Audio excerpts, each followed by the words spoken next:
Fala galera, boa tarde!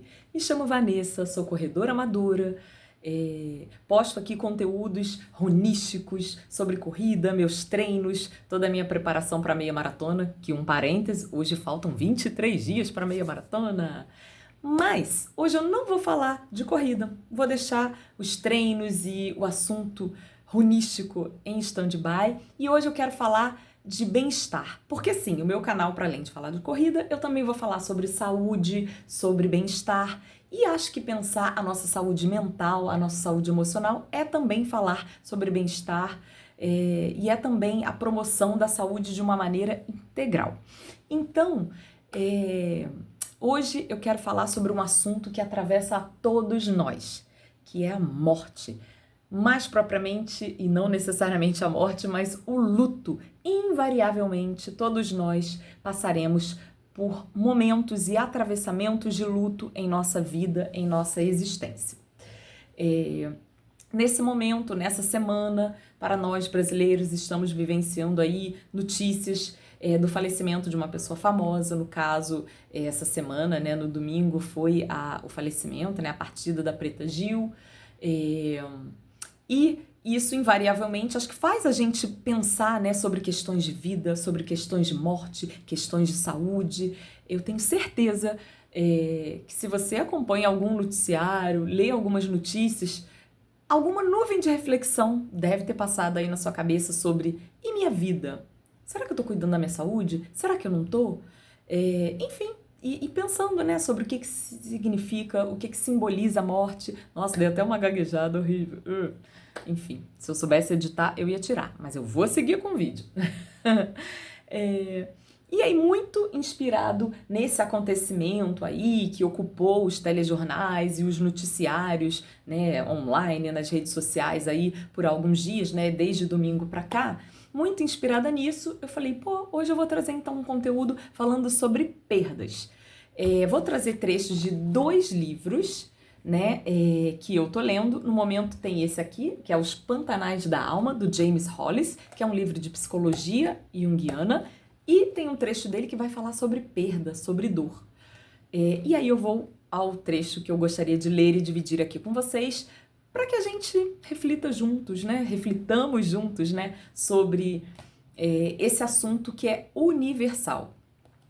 Bom, então vamos a ele. A perda e a dor. Depois da angústia existencial, talvez nenhuma experiência se repita mais no nosso perturbado trajeto que a perda. Nossa vida começa com a perda. Somos profundamente separados da proteção do útero, desligados da pulsação do cosmo, lançados em um mundo incerto e frequentemente assassino. Esse trauma do nascimento marca o início da jornada que termina com a perda da própria vida.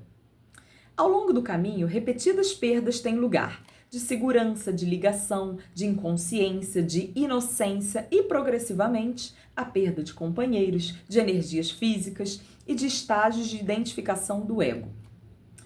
A perda é central à nossa condição. Se vivermos muito tempo, perderemos todos de quem gostamos. Se não vivermos muito tempo, eles nos perderão. Como afirma Hilke, vivemos, portanto, eternamente dizendo adeus.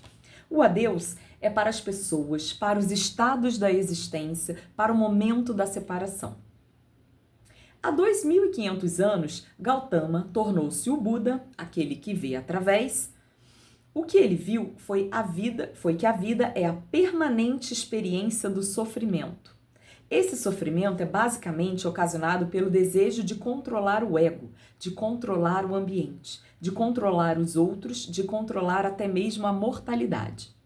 Como somos incapazes de controlar a vida com êxito, nosso sofrimento é diretamente proporcional às nossas perdas. O único caminho para atravessarmos e irmos além desse sofrimento, de acordo com o Buda, é a renúncia do desejo de controlar, é entregar-se. Acompanhar a sabedoria implícita na qualidade transitória da natureza. Essa liberação é a cura adequada da neurose, porque então não ficamos separados da natureza, até de nós mesmos, que somos parte da natureza. Essa renúncia não nos torna escravos da perda, e sim participantes do ato da entrega. É somente nos entregando que podemos atrair a paz e a serenidade.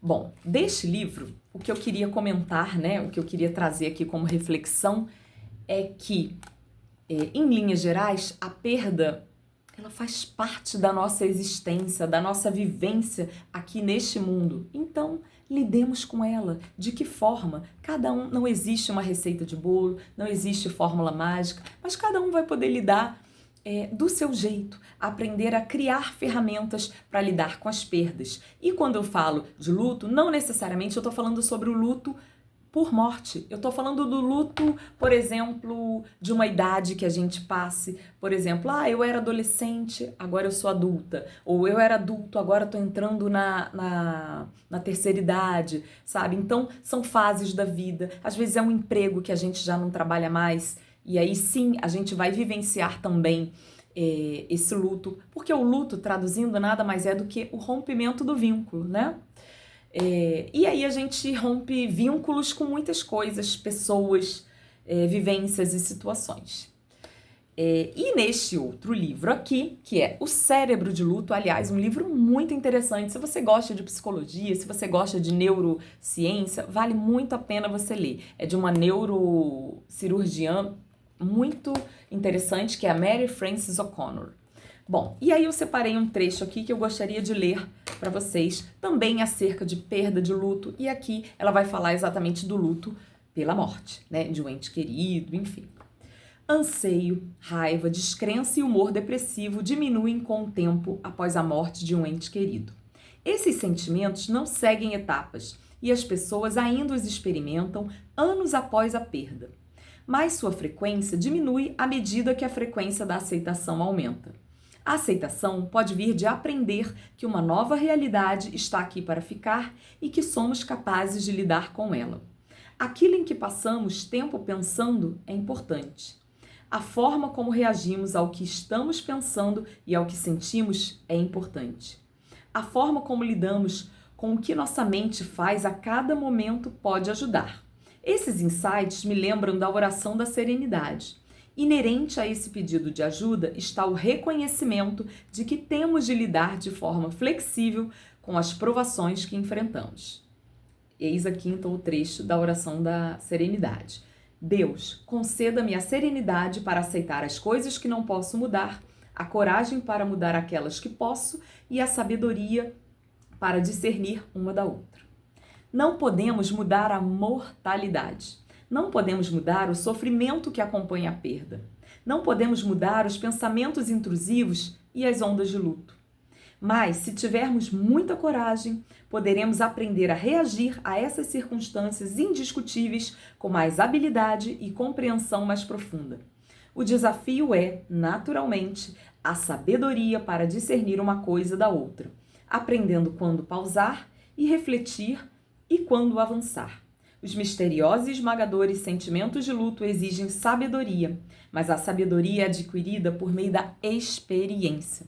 E aqui, encerrando então o trecho que eu gostaria de ler e dividir aqui com vocês, eu concordo exatamente com a autora deste livro, porque sim, a gente precisa vivenciar para a gente saber como é que é esse enfrentamento. Antes da gente vivenciar alguma situação, a gente só tem fantasias sobre.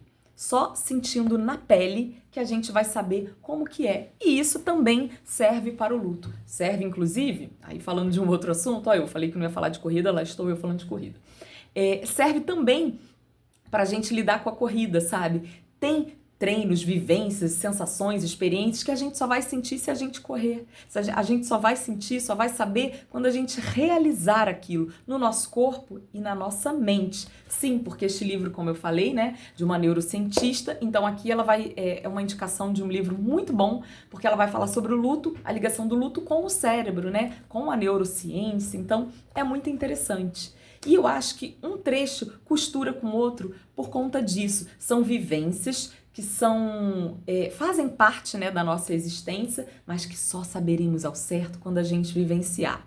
Não existe como eu disse, né, receita de bolo. O luto, ele não é linear, ele não é algo que começa e termina. A gente vai aprendendo a lidar com ele. Eu costumo dizer, inclusive na minha clínica, aos meus pacientes, aos meus clientes, quando surge, né, essa temática que é tão importante para a existência, né, que é o luto, que o luto é como se fosse uma mochilinha.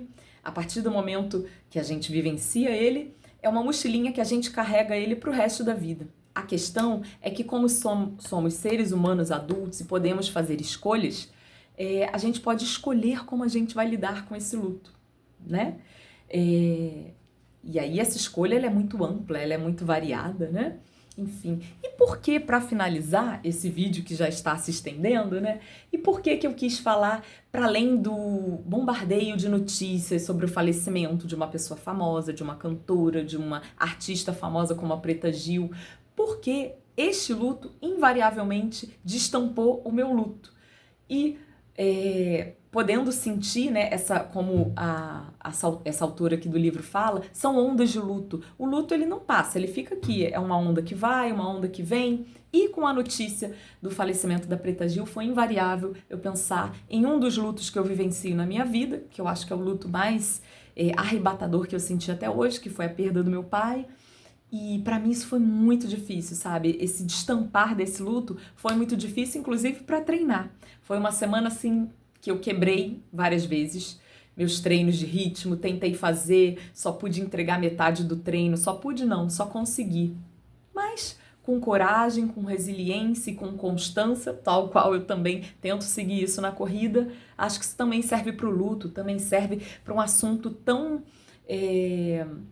essencial, tão existencial quanto as perdas, quanto a morte. E é isso, hoje o vídeo e essa pílula reflexiva é só para discutir um pouquinho sobre algo da qual nenhum de nós pode escapar, que são as perdas, que são os lutos. Lembrando que luto não é só luto por morte, tem vários tipos de luto. Quando a gente sai do emprego, quando a gente sai da casa dos nossos pais, quando a gente faz uma nova idade, entra numa nova etapa da nossa vida, tudo isso é luto. Então, que a gente viva, que a gente encare, que a gente olhe o nosso luto nos olhos e vamos que vamos. Se permitindo nisso tudo, né, que é o desafio maior, que sejamos e tenhamos nossos momentos de vulnerabilidade, de emoções, permitir ser afetado. Acho que no fim das contas é isso. E por hoje fico por aqui com a minha pílula reflexiva. Voltarei amanhã ou depois de amanhã com a temática runística que tanto me preenche aqui. É isso, galera. Boa tarde. Bora viver, refletir e pensar com alma. Uhul!